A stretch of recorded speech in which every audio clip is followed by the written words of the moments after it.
We're off on a Sunday drive, and not just anywhere, in Italy, where we join Seth Doane at the most beautiful car race in the world.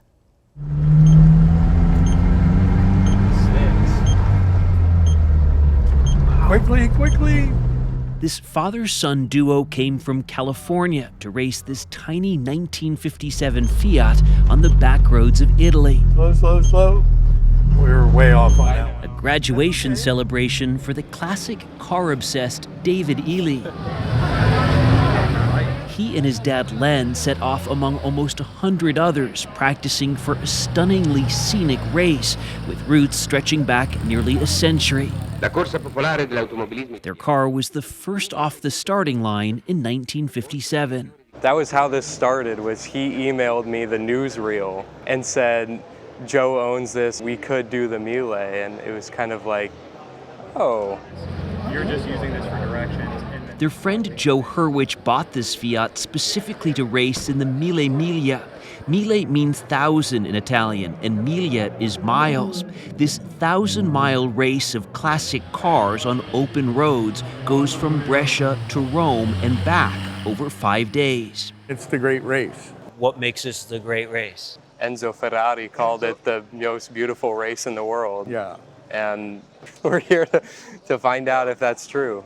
This most beautiful race in the world began in 1927, and pausing for the war continued until a terrible crash in 1957 killed 2 drivers and 9 spectators. A tragedy dramatized in the 2023 film Ferrari. It's been back since the late 70s as a follow the speed limit rally of precise timed trials. Last year, more than 400 classic and vintage cars were accepted, including that Fiat 600 the Elys drove, and another car their friend Joe Hurwicz bought, this 1931 Aston Martin. You buy a car, or in your case, cars, to get in. It's not the person that gets in, it's the car. The car has to be either the original car that ran in the race between 1927 and 57, or it has to be the same model of a car that ran in the race. It's Hurwicz's 5th Mille Miglia after trying to get in for a decade. It's a bit of an obsession, this. You sound like my wife. We understood better while out for a spin. Maybe a little further if you don't mind. It's kind of fun.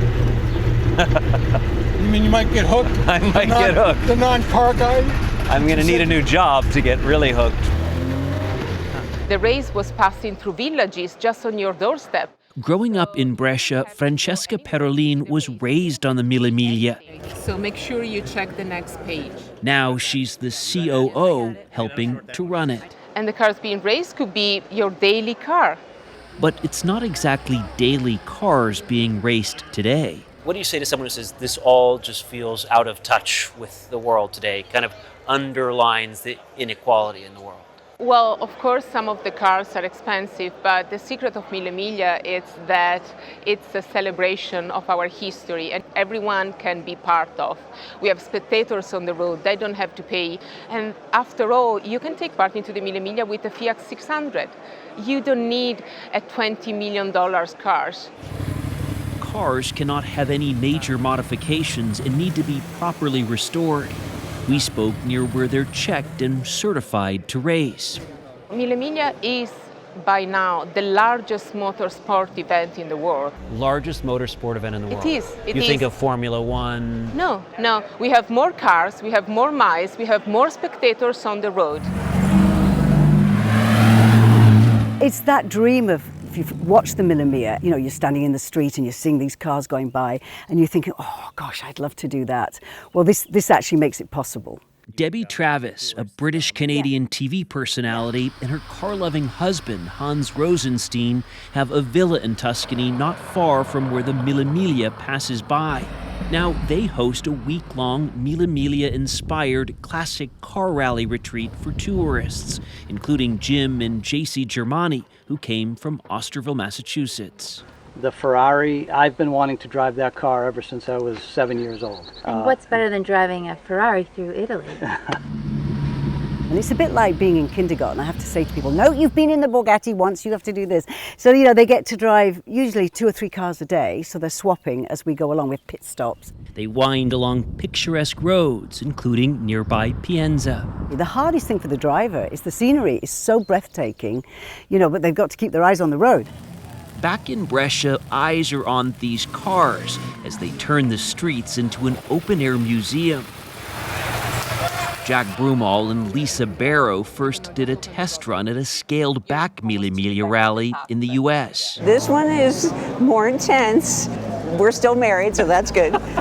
Check in again in about a week. A friend from the U.S. helped them borrow this 1955 Alfa Romeo. And where can you go and walk down the street and see half a dozen Bugattis and 4 going Mercedes all being driven, right? It's the neatest dynamic car show ever.